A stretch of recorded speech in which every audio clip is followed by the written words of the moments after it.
Hey Oz, thanks for joining us. Shalazar, you wanted to ask Oz some questions about how Kelbo touched his life. Yeah, so Oz, I appreciate you doing the podcast with us today. The first question I'd like to ask you is tell us how you met Kelbo and how he influenced your Amtgard career. So thanks for inviting me, guys. But I met Kelbo at my very first Kingdom event that I had ever been to. In one of the earlier podcasts, I mentioned how I became champion, and then like the next weekend, I went to an Amtgard event. This was that Amtgard. And I went out there, and me and a previous friend of mine were out there sparring. And Kelbo, for some reason, had gotten up early at the same time as us and was leaning on the fence. You guys know where that baseball diamond was that we used to practice on down there in Neverwinter at that Bible camp.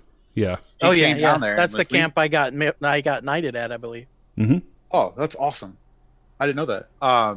But he actually came down there and was leaning on the fence and was telling, like, he was watching us because we're the only two, young people that were dumb enough to get up at like 6 o'clock in the morning when the sun first came up and started swinging the sword, because it's our first Amtgard event, right? Like we want to be fighting and stuff. So he actually came out there and was talking to us. He was teaching me how to hand block. When you're fighting single sword, you want to hand block with the other hand, etc.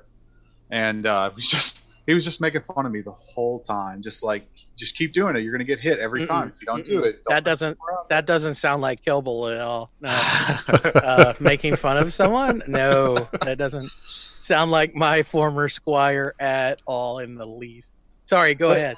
No, it's fine. It cracks me up just remembering that, man. This is a guy you don't even know. Just a big, hairy guy. And we can all be honest. He was a hairy guy. Big, hairy guy came up to you and started giving you advice on something. You thought you were doing really well, and then he comes up and tells you, you're doing it really bad. Do it this way, and it's better.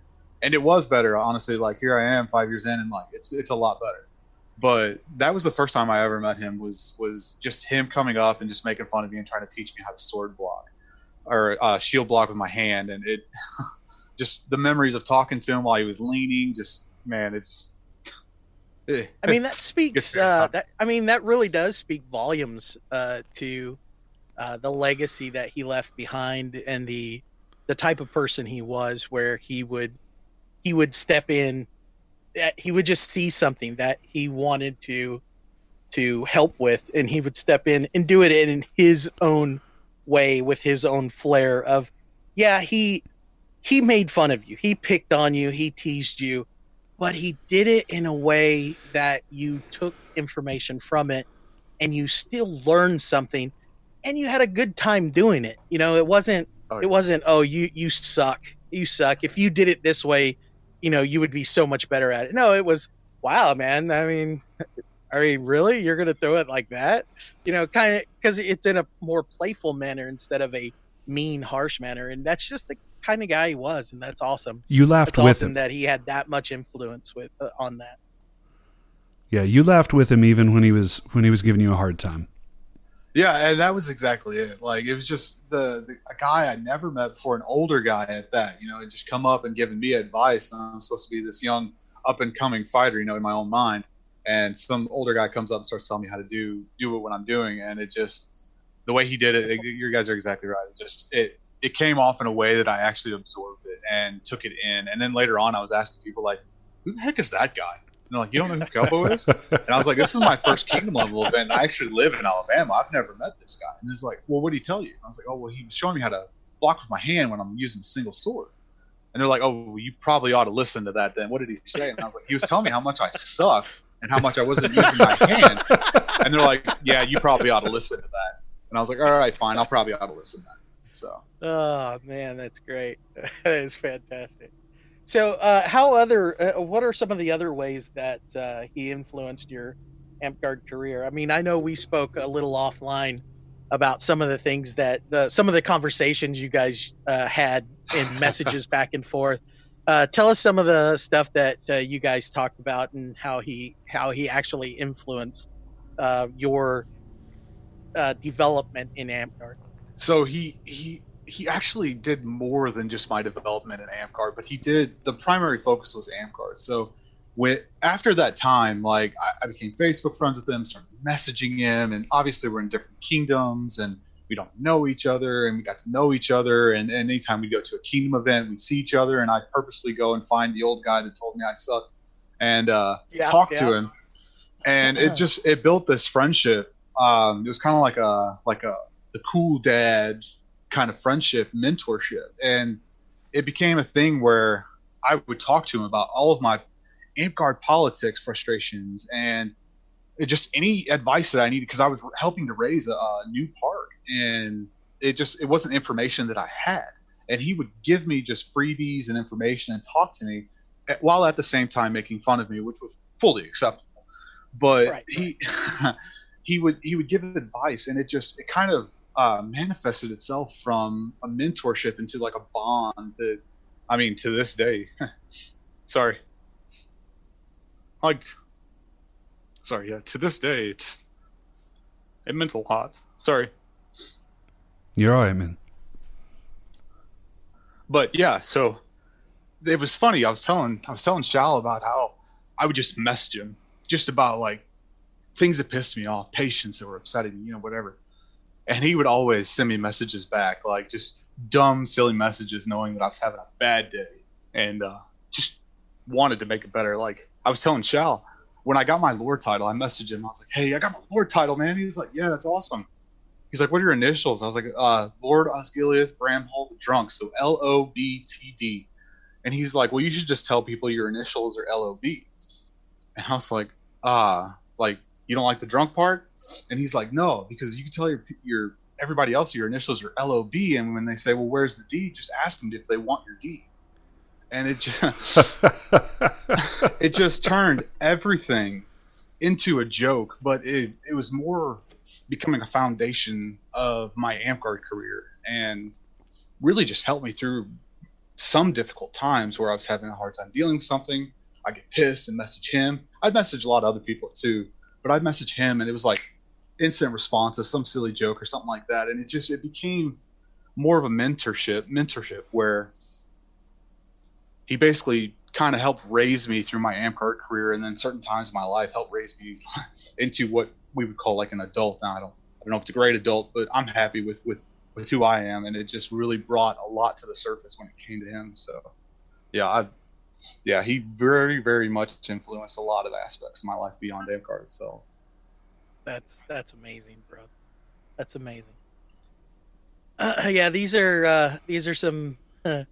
I mean, the whole idea of this video this podcast is to celebrate his legacy and his life, and turn this shitty day, this the 29th of March, turn it into a positive outlook instead of the shit show that it is because of the day that he passed.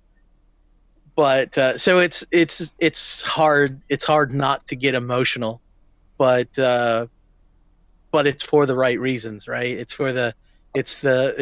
emotional for the remembrance of the amazing dude that he was and the legacy that he left behind. So all right, so let me ask one more question. Unfortunately, we have so many guests that we're bringing on to talk about his legacy. So they've only allowed me to ask a couple of questions. I've already asked like 5. So I'm going to ask you one last question, which I'm going to ask every single person that comes on. What is your favorite memory of Sir Kelbo? So, Sir Kelbo, Archduke Sir Kelbo. Yeah. So it was at a kingdom level event in Winter's Edge. It was when we were at the barn. I can't remember the name of that place. I hated that place. It was the Murder Barn. It was that's it. Yeah. The Cumberland Center. Cumberland Center. That's it. That's right. And I had slept in a tent with my wife that night, and I had gotten up early, and I was drenched in sweat, and I was like, all right, I'm done. I'm just going to go out there and get in the breeze and dry off and get some coffee or something. So I had gotten up. I would like to say if Kelbo was here, he would probably have interrupted you and said, "That's funny. I slept in the tent with your wife that night too." That would be something he would have said. So, and I was also covered in sweat. I had to throw that in there. Yeah, also covered in sweat. Yeah. Sorry, go ahead. Well, I meant that was the next part of the story, is that he was in the tent, like you guys were in the story. You woke up and he was sitting there beside. Yeah, obviously. Yeah, like when I say Harry, I saw firsthand. Right? No, but so I had gotten out, and you guys know how bad those summers were with just sleeping in a tent and it being so wet and hot. And I had gotten up and got into my garb, got up, early enough to where the sun was just coming up, and I was going to have a cigarette, and I was going to go get a black coffee because Winter's Edge, for some reason, doesn't buy creamer. They don't. Have you ever been to an event where there was creamer readily on hand? I don't drink coffee because it's sludge in coffee. So that's fair. I mean, if I can't hide the coffee with the taste of sugar and cream and caramel chocolate, I don't care what else, just as long as it doesn't taste like coffee. I don't drink it. Yeah. Well, so I had got my coffee, I was smoking a cigarette, and I saw him walk up, him and Jade walk up. And I was like, "Hey, old man, how you doing?" And we started talking.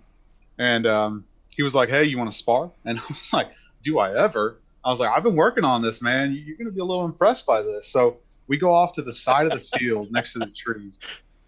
And you hear me talking with confidence right now. I'm going to lose that here in a minute. We started talking, or we started fighting, and it was just single ditch, just like we always did. And I'm like, "All right, watch this. All right, I got my hand. All right, let's do this. Dead. What? What did you do? Like, what the frack?" Like, he hit my hand in my chest at the same time. Like, I had to stop and calculate, like, what just happened here? And he was like, "You're still sticking that wing out like a dum-dum." He's like, quit putting your hand out there. Put it up against your chest. He's like, "I've been telling you about this for years."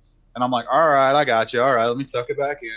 I tell you what, I went through like 45 minutes of hand punishing every time we'd start. That old man would slap my hand, slap my hand, slap my hand. So now if you guys ever see me fight, I put it on my chest, like right in between my tits. Like, I just tuck it there like it was meant to be there. And that's all hands are meant to be between titties. Just saying. That's fair. Yeah. Well, so Clover actually taught me a way to do it as well, to keep it kind of tucked in, keep that chicken wing from coming out. I still do it from time to time, but Kelbo was the one that got me started on it. And that to me, just sitting there talking with him and bonding with him, and Jay on the side just laughing and making fun of us, that was probably one of my most favorite moments of him, was just being able to spar and fight with him. Like, it's not too often that you can do stuff like that with your friends, where you can bond over combat and chivalry, if you can even call it that, and him making fun of me the entire time. And it morphed into something that just created in my mind like my most favorite event ever, and it was coffee, cigarettes, and Kelbo, and getting smacked in the hand. Like, I don't know how it does. That should be a bumper sticker or a T-shirt. Coffee, cigarettes, and Kelbo. Right. But yeah, it's my favorite memory of him. Just watching him lean over and just slap my hand every time, and his hair whipping around every time. It's crazy. Under his baseball cap. Exactly. He was wearing his hair under a baseball cap, with the red cross on it that he always wore, and his ball cap. But yeah, that's probably my favorite memory of him, was just being able to just spar with him and talk with him and just be with him now. So that's awesome. That's a great memory. I love it. Oh yeah. Well, I think that's all the questions we have, and I'm pretty sure if we were in a studio right now, Flo would be giving me the hand cutting at the neck sign that, cut it off, running out of time kind of thing.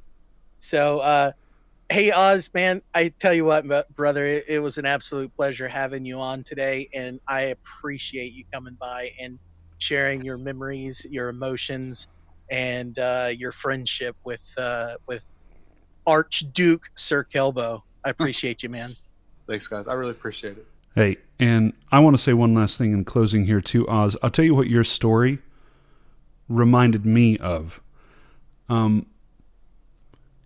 Kelbo was one of those people that would reach out to anybody. He didn't know you. You were a new player, and he could tell you were new. He had no reason to talk to you, and there's plenty of us that go to an event and never really talk to anybody outside of our close circle of friends, even when we see a new person sitting there. But he was never that guy. He reached out to you. He made a connection. He followed up on that connection and formed this lasting friendship that has affected your life in a great way. And again, thank you so much for sharing your story. And thank you for putting the video together right after he passed as well. That meant quite a bit. Yeah, absolutely.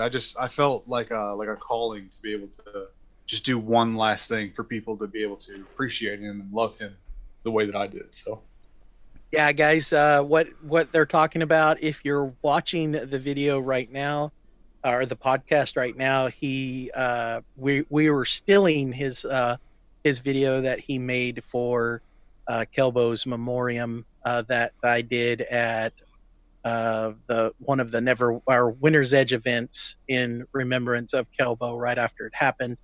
Oz put together a memoriam video for that, and so we're going to use it on the podcast as the visual effect while the podcast is running. So if you're watching that, then that's what we're talking about. Awesome. Thanks, guys. I appreciate that. No problem, man. Thank you. Thanks, guys.